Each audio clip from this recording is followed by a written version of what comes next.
Hello students, welcome to online class. Today we'll discuss about ancillary services which is a part of class 12 banking. So let's start. Ancillary services is what? First we need to know this. So all the services provided by bank can be broadly divided into two categories. The first one is primary services, which consist of accepting demand deposit and lending money to its customer as per their requirement. Apart from their daily primary activities, bank provide many other supporting services. These are called ancillary services. Let us look at a few important services of them. So please check it out. Number one, remittance services. It means a transfer of funds from one branch of a bank to another branch of the same bank or a different bank. One can make local remittance through banker check and remit funds from one center to another through demand draft, telegraphic transfer, mail transfer, national electronic fund transfer, and real-time gross settlement at specified service charges. The customer shall fill in particular regarding the remittance, such as nature of the remittance, that is by filling in demand draft, TT or MT. TT means telegraphic transfer and MT is mail transfer. Name and address of the beneficiary, name of the branch to which the remittance is to be made, name, address, and account number of the remitter or customer if required. Three types of remittance services are there: paper based, electronic fund transfer, and card basis. In paper based, we are having two types: check and demand draft. Electronic fund transfer, we are having two types, that is NEFT and RTGS, and in card we are having credit card and debit card. Now here we can follow some diagram of RTGS and NEFT transfer process. In case of RTGS, we can follow the transaction flow. So in the first part, customer fill up the RTGS fund transfer request form. Then remittance amount and charges are paid as per desired mode. Next stage, data entry and it's authorized in CVS system. Authorized means authorization. Next step, data transmitted to intraday liquidity management. Next, data flows through the RBI's IFTP and RTGS server, and final stage, recipient bank gets confirmation and credits customer account. This is the entire transaction flow to complete a RTGS transaction. Next, we are having NEFT payment transfer process. In case of NEFT payment transfer process, first we need to make a request. So in that case, first we need to make one request for NEFT to our local branch of any bank. Next, internal NEFT center will process to RBI National Clearing call RBI National Clearing Cell in Mumbai. Next, again it will go through the internal NEFT center, then it will reach to desired branch, and then the branch credit the customer account. This is the entire process of NEFT payment transfer process. Next, now here in the left hand side we can follow another diagram of NEFT clearing system, and in the right hand side we can have a look of demand draft. See, in the beginning, name of the person whose favor the DD is drawn, that means to whom you want to pay, that person or company's name you have to mention, date of issuance of demand draft. Post 2012, the validity of DD is only 3 months. Next, place where DD is to be payable, that means payable at which place or where, that you have to mention.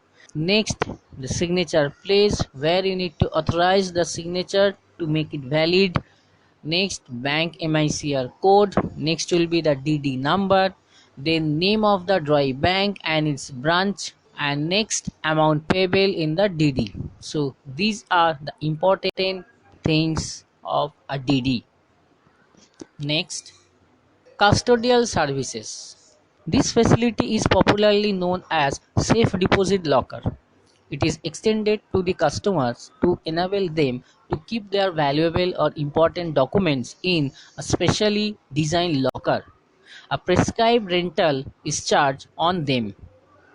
Lockers can be had by individual, firm, limited companies, specified associations, and societies. Lockers can be rented for a minimum period of 1 year. There are four different types of locker, that is small, medium, large and extra large, with varying rental. According to your requirement, you can hire the locker, and according to that you have to pay the rental. Nomination facility is available to an individual hirer. In case of overdue rent, bank can charge a penalty. That means your rental can be monthly, can be half yearly, can be yearly. If you fail to pay, in that case, bank will charge a penalty. Quite normal. Here we can see a sample, or we can say agreement between the bank and its customer to hire a locker. We can see the format. Here we need to mention your total amount, the name of the person, the key number, the period, the amount, each and everything you have to mention clearly over here. It's going to be an agreement between the bank and its customer to hiring a locker.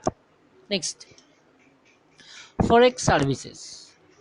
One of the most important features provided by a bank at present towards its customer. When a person travels to different countries or wants to buy any foreign merchandises, then they require these foreign currencies. Bank provide these currencies to its customer. All the transactions are done over the counter, and only authorized bank branches can perform this function. When a person earn or receive foreign currencies from abroad, he can also send them to bank. These foreign exchange transactions are done according to the rules and regulations of the central bank of respective countries. That means it will be differ from country to country. In India, all the transactions are subjected to the regulations of Foreign Exchange Management Act, which is commonly known as FEMA 1999. Card services. Primarily, the card services were introduced for convenience and safety purposes, but nowadays it has become the most popular payment mode among us. The bank issues customer two basic types of card, those are credit card and debit card. With the help of a credit card, the cardholder can obtain either goods or services from merchant establishment where such arrangement exists. Then a bill is sent to the cardholder indicating the dues that he or she has to pay within a period of 30 to 40 days maximum. It carries a fixed interest. Debit cards are same as credit card. The only difference is that a number of dues for each transaction is debited to cardholder's account as each transaction is notified. So these are the card services provided by a bank at present. Here we can see the differences between credit card and debit card. Just now I said that bank is providing us two different types of card. One is credit card and one is debit card. Sometimes we are getting confused about the benefit or advantage of this credit and debit card. So just have a look. Credit card: borrowing money from a bank or financial institution, spending others' money. The first advantage of a credit card. In case of credit card, need not to be connected to any bank account. That means without having a bank account also, you can be able to have a credit card. Pay additional interest drawn on the amount borrowed. That means if you want to borrow some money against your credit card, so you have to pay some additional amount, which is going to be known as interest. Limit: in case of credit card, there is some certain limit. It depends on your annual income. If your annual income is high, automatically your credit limit will be higher, otherwise low. Now it's time for debit card. Funds taken from the money that you have in your bank account. That means in case of debit card, you will spend your own money. Needs checking account or savings account. In case of debit card, at the time of using, you have to select which type of account it is, savings account or current account, or which type of account. No interest to be paid. In case of debit card, you don't need to pay any kind of interest because you are actually spending your own money. So in that case, you don't need to pay any extra amount. Limit equals your account balance or limit. That means if you have some fund in your account, you can avail, otherwise you can't. E-banking services. Nowadays, it is the most popular method of doing banking operation where you don't need to be physically present in the bank branch for performing any function or operation. It is also known as online banking or internet banking. One can do a number of activities by just sitting in front of one computer screen or smartphone, such as transfer of funds from one account to another in the same bank or a different bank. Keep surplus fund in a fixed deposit account, online shopping. These are also the example of e-banking facilities. The only thing he or she needs to do is to access his or her virtual account with the help of the ID and password provided by the bank. So these are the e-banking services. Insurance services is also provided by a bank for their customer. Banks deliver a wide range of insurance product that covers the risk of almost every aspect of a human life, such as life, health, valuable assets like personal vehicle, debit and credit card, etc. It is also known as bank assurance, in which a bank and an insurance company form a partnership. The insurance company sells its different products to the bank's client base. This partnership is profitable for both the companies.